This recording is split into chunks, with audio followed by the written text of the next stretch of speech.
Right, good afternoon, everyone. Welcome to another 4IR RSA forum session. Today we're going to talk about formulating an effective strategy to start digital transformation in your business, and how does one practically leverage existing and new technologies in your environment to start moving forward in the right direction. So I'm not going to talk too long about the topic. I'm going to introduce Jeff Estrazian, my colleague. He will give us a rundown, and hopefully you guys can understand what he's trying to tell you, but feel free to ask questions. We are here to clarify as much as we can. So with no further ado, Jeff Estrazian, the screen is yours. Thank you very much, Ron. Let's just share the presentation quickly. There it goes. Gentlemen, this is the presentation that I want to share with you, and you will note that it's an extremely long title, but in the executive summary it says let's get going. So without much further ado, I want to introduce our company or group. And Johan, this is funny now, this thing doesn't want to move down. Okay, let's see.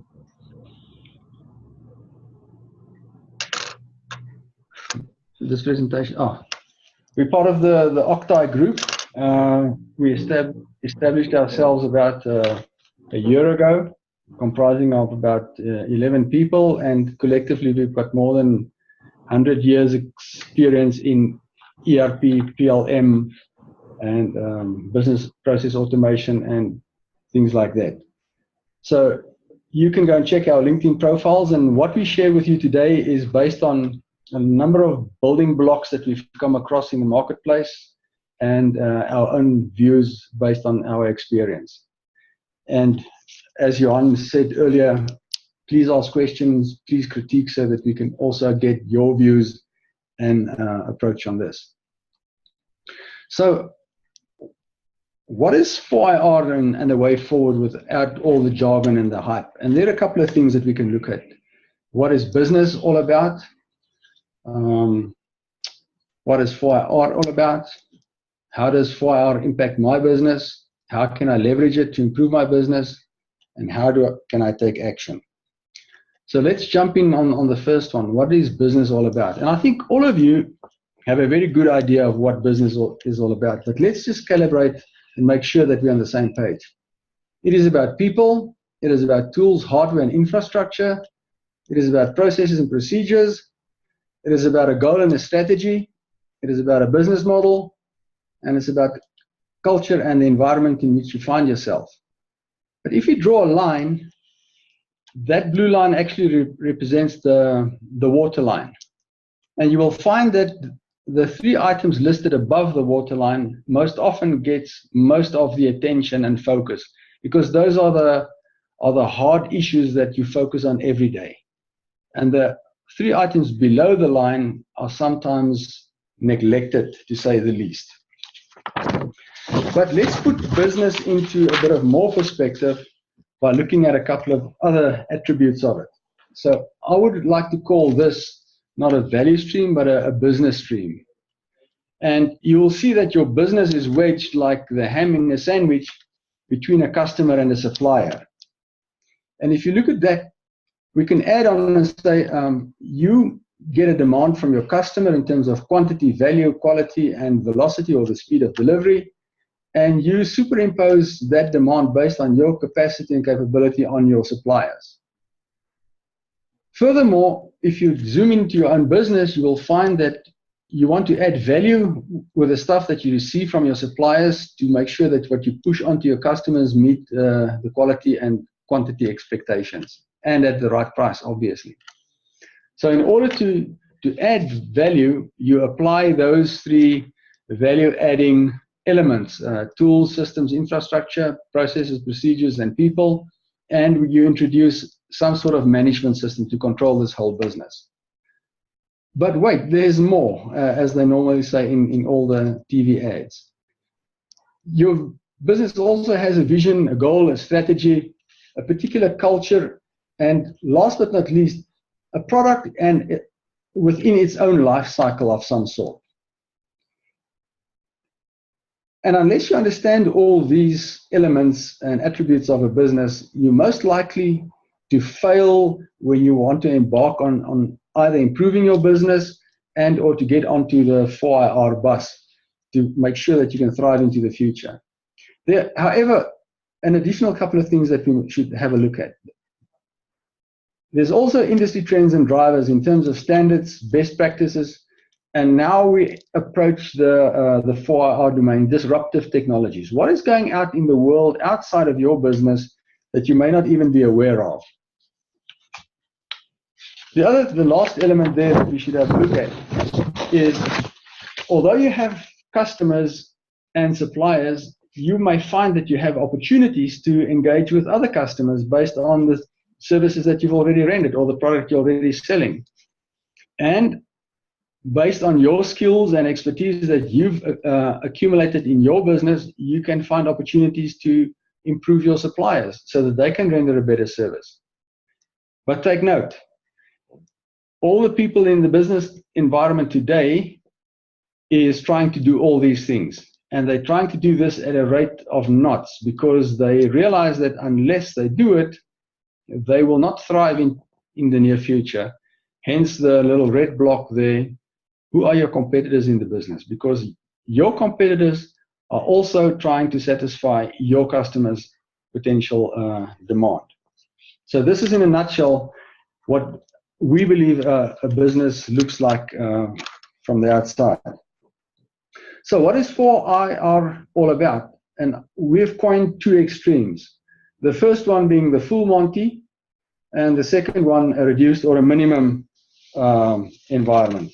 So let's have a look at the full Monty. And that starts off by saying that your business should, before you embark on 4IR as a precondition, should be set on a firm foundation.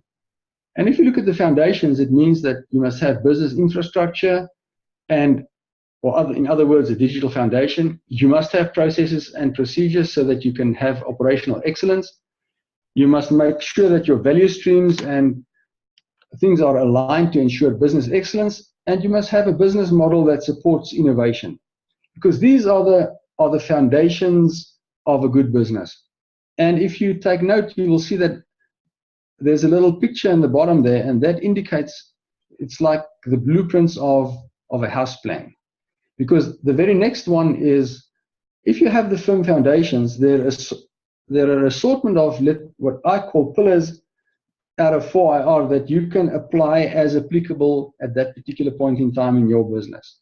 And if you look at those four pillars or the multiple pillars of 4IR, it's big data, augmented reality, simulation, Internet of Things, cloud computing, cybersecurity, systems integration, additive manufacturing, and autonomous systems.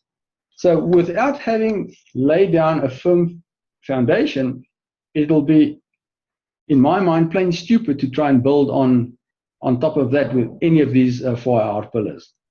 And in the idiom of having blueprints or plans that represent the foundations, you can see that the next era is moving into the construction of your house. Looking at the last issue in the full Monty is what we've coined to be the soft issues. And these are most of the issues that reside below the waterline and is predominantly people related and how people think and behave. If we look at that and the soft issues in the organization, it is questions that you have to ask yourself and come to terms with, either to keep it as is and or to improve on. The first one is the culture of the organization. What is the awareness in the organization regarding 4IR and where is it going? What is the knowledge in the organization that will help you to support and pull this thing through to the end? What is the mindset of the people involved in your organization? Are they early adopters or are they followers? And once you've done that, you will be able to put down a roadmap to move across from foundations onto the pillars into this whole new 4IR environment. Any questions so far? Can I continue? Okay, let's go.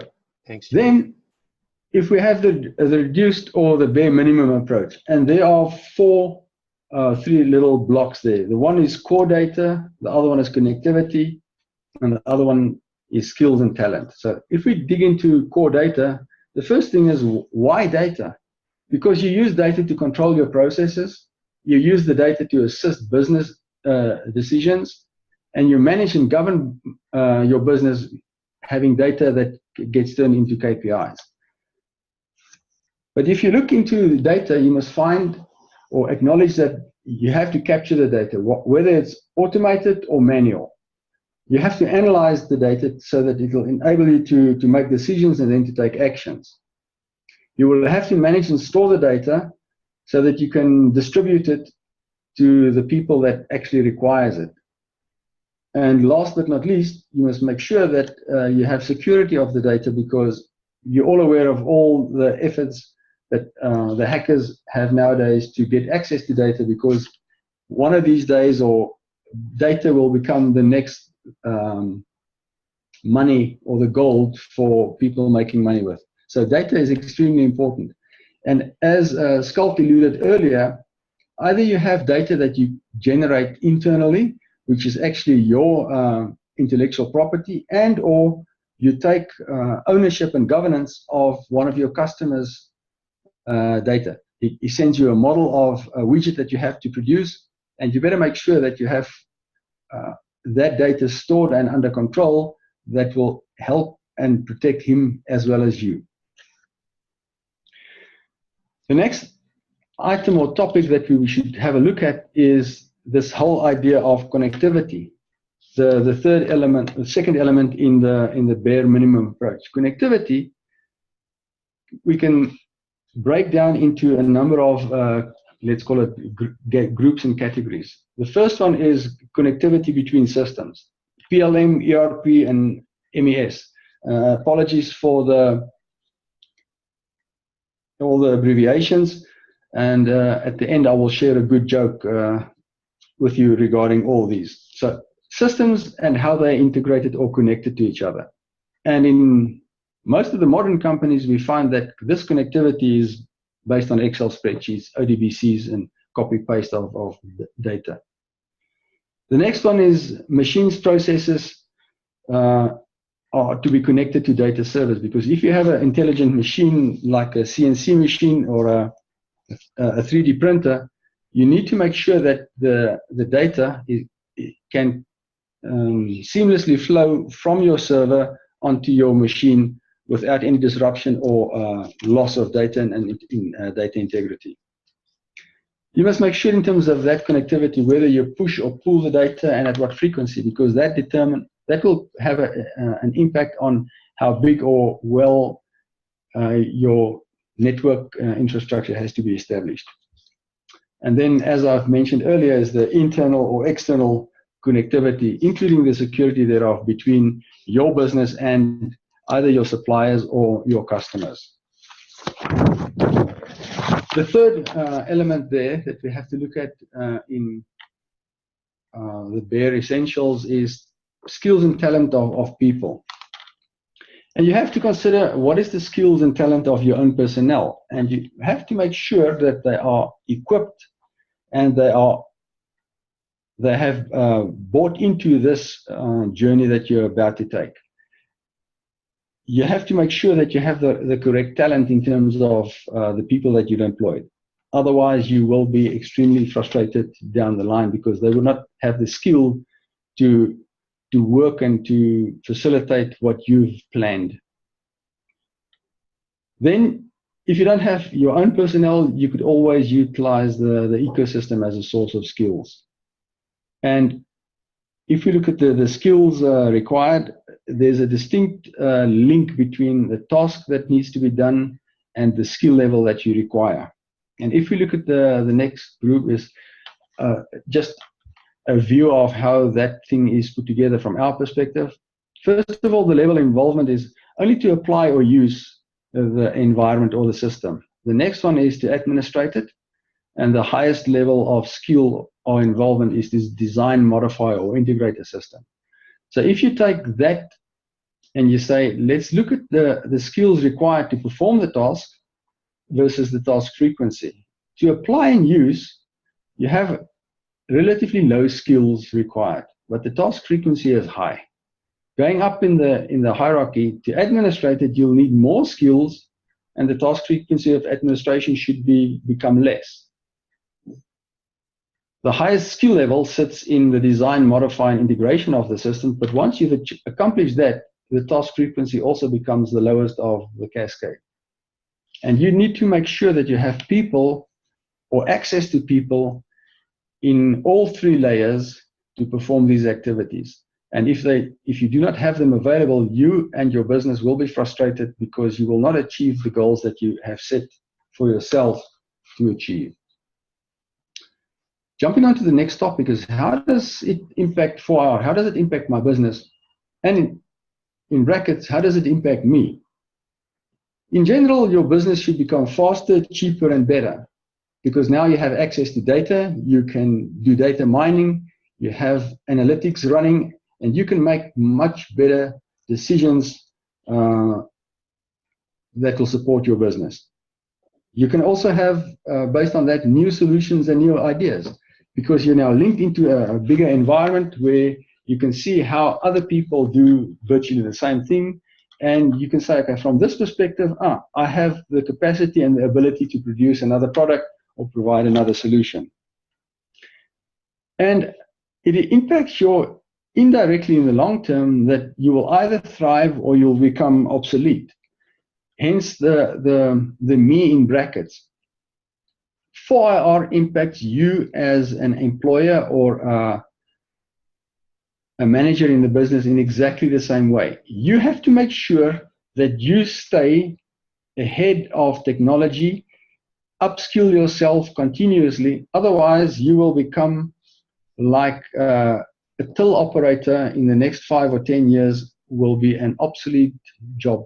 There will be no such people anymore. Make sure that you also thrive in upskilling yourself and equipping yourself to be relevant in your business and to potentially a number of other businesses. And then you can be sure that you will thrive. The other question is, how can I leverage it to improve my business? First, we have to get some answers to a number of questions. And then secondly, we have to understand essential concepts and approaches. And these two blocks goes hand in hand. Looking at some of the questions, you have to ask yourself, where am I now? Because in all good things is, unless you know where you are now, you would not know where you want to be. Because this sets the immediate direction of the journey that you want to take. You have to understand what are the known hindrances and pressures, either internal or external, that may prevent you from moving from where you are now to where you want to be. And you have to ask yourself, does IR4 already forms part of my goal and strategy? Because unless you have actually taken it up in your business strategy and goal, you will not be successful. Trying to elaborate on these and then try and explain it so that you can get an easy grasp for it is, as this picture portrays, the idea of you being in a labyrinth and not knowing where you are, and not knowing where you have to go. So you have a choice. You can meander around in the labyrinth and enjoy the views for days and weeks on end. But you need to find the quickest way out to thrive and remain competitive in the marketplace. And how does that happen? Is you must understand what your current status is. You must understand the external pressures and the disruptions, and you must have your future status in mind as a vision or a goal. Once you've got that accomplished, you can sort of drill back into that crack in your current status and say, what is the direction of the solution? Must the solution come from new technology? Must it be in the realm of my organizational culture? Must it be related to improvement in processes and procedures? Or is it related to skills and resources of people in my environment? And then there are a methodology that you can apply to drill down and find out how to do this. And this is generally called 5 W's in 8. So let's quickly have a look at that. 5 W's in 8 questions: what, why, what, who, where, when, and how. So if you put that into a perspective in terms of a strategic planning framework, as portrayed by this Grace Lacan's one, is you start off with a goal and a vision, you derive a strategy, because the goal and vision answers or responds to the question, why are we doing this? And that normally comes from the board of directors and the top management. From the goal and vision, you derive your strategy. So what is required? Policies, standards, procedures, guidelines, because that sets the boundary conditions and the playing fields. That leads you into the tactics. How will I do it? What are the processes and procedures, training and tools to accomplish this? And that takes you down, right down to the operational level. And all of this needs to be communicated throughout your organization so that everybody understands it. So from the board of directors to the senior management, to the middle management, to the lower management and the workforce. And you will see that that arrow turns back up. Once it's communicated from the top to the bottom, you must make sure that you've got KPIs and measurements in place to ensure and to measure whether these things that you have set out are, those objectives are met, and or whether you are compliant to the processes and procedures and the strategies and policies that you have defined.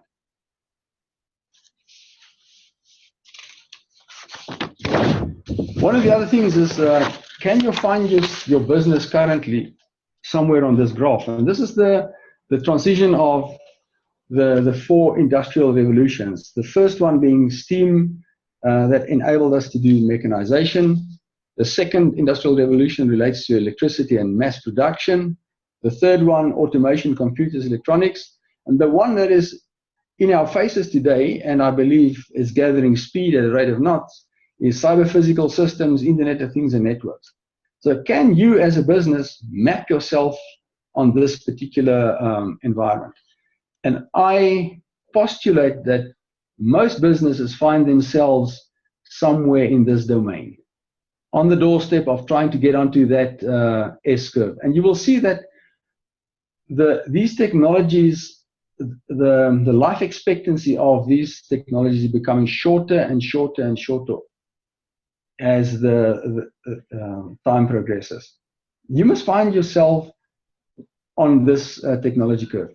We have seen companies that are mass producing today, but they have not gone into automation and computers and electronics. They are averse to that, because they say, my product needs to be assembled by manual labor. And you have to make a decision whether you want to proceed onto this dotted line and every time climb with a curve as the new technology emerges. So the challenge is, can you find and map yourself on this business graph, or this technology graph, as it goes from left to right in time and in complexity from the bottom to the top. The other question is, what are the external hindrances or pressures that you suffer or that you experience in your business? Our experience has showed us that we are experiencing more and more pressure from our customers being upstream from us, we deliver to them, to integrate with their tools and infrastructure. So, and this becomes a precondition to play in their realm. Unless you can engage with me in electronic format to exchange orders and exchange data, you cannot do business with me. You have to understand what these hindrances and pressures are, both upstream and downstream. And we have managed in the past to superimpose some of these requirements that were placed on us from our customers right through down to our suppliers. So we have managed to create dynamic links between our tools and infrastructure into our suppliers' domain, and being able to push it right through to our customer. And I think it is imminent and important that you understand exactly what are these hindrances that you experience in your workplace. Last but not least is to understand that if you do international business, you may find that you have one supplier sitting in the UK and your customer sitting in the US. And they have different governments, different institutions, different rules and policies regarding data exchange and how they behave. And those in itself may be a secondary hindrance for you to do business with them. So it is very important that you have a clear understanding, or have the drive to get the understanding of what these hindrances are in your environment. And we've picked up this from the community, what the CXOs must address disruption in 4 areas: the employees, the customers, the suppliers, and the assets. So it is not only our view, it is supported by other bigger companies out there that have come to the same conclusion. So how do I leverage it to improve my business further? Is that you must understand the concepts and the approaches. So if we look at the concepts and the approaches, we say that you must be hyper aware. From that, you must make informed decisions, and you must ensure that there's fast execution, because that is an ongoing process with verifiable outcomes. It is meaningless to be hyper aware of something unless you make a decision. And once you've made a decision, you better execute it fast so that you can continue to close this circle of outcomes. Because once you've done that, you are agile. And you must make sure, on top of this, that you know what is good enough for now. You must know first to stabilize and then improve. And then you must understand why change often fails. And focus on your biggest pain, whether it's value for you or for your customer. But that's how you should approach this continuous circle of being aware, making a decision, and execute it fast. If you're not clever enough and wide awake, you will find yourself going around in circles, which you should be doing, but you will never know when to stop. And that's why there's something as simple as what is good enough for now. Don't try and accomplish something that is only required in a year's time on it. What is good enough for this interim period and milestone that I've set for myself? And I think the rule of thumb there, that these milestones that you want to measure should not be more than between 3 and 4 months long. The longer you make them, the higher the probability that you will not meet those milestones, and you will be put off track by other factors. The other thing that you have to understand, that I want to elaborate on, is to understand why change often fails. You have all the intent to make the change. Everybody buys in principle, but then after 2 months, when you start measuring, and you want to go into the next loop or the next sprint, you find that, wow, this thing has not worked as advertised. So let's have a look and try and understand why change fails. And there are essentially 4 or 5 elements that's required to make sure that change happens. The first one is you must have that vision. What are we going to achieve? You must have the skills. There must be incentives to do the change. You must have resources, and you must have an action plan. So you can imagine this being another value chain. If you find one of those links to be weak, it will have a negative impact on the change. So let's quickly have a look at those. If you don't have a vision, it will result in confusion. Nobody will know where are we going and why do we want to do this. If you don't have skills, there will be anxiety, because the people will continue to ask you, but who will do this? I'm not skilled to do this, so must I now go and learn how to do this, or what must I do? Incentives. If you don't have incentives for the people to understand that if we do this, you will have less work, or you'll speed up your work, or your work will be more accurate. So you will have only gradual change if there are no incentives. If you don't have resources, there will be frustration. You load all the work onto me. I'm working from 7 in the morning till 7 at night. I cannot spend more time at work. And the last one is, if you don't have an action plan, you'll have a false start. close to the end. How do I take action now? Number one, understand the gap between where you are now and where you want to be. Secondly, understand the imminent threats in the environment for your business. Set, if you do not have a goal, and or review your goal and then the vision and then set your strategy. So if you don't have a proper goal and vision, set it. If you have one, immediately review it. Make sure that you've taken the elements of 4IR right into that goal and vision, and then set the strategy and the things that follows on that.